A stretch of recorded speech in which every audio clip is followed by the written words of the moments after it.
Tonight, surrounded by people who love us, I choose you, Mick, to be my partner. I am proud to be your wife and to join my life with yours. I vow to support you, push you, inspire you, and above all, love you.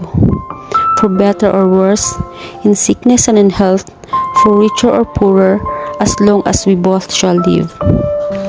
Lang, I take you to be my partner in life and my one true love. I will cherish our friendship and I will love you today, I will love you tomorrow, and I will love you forever. I will trust you and I will honor you.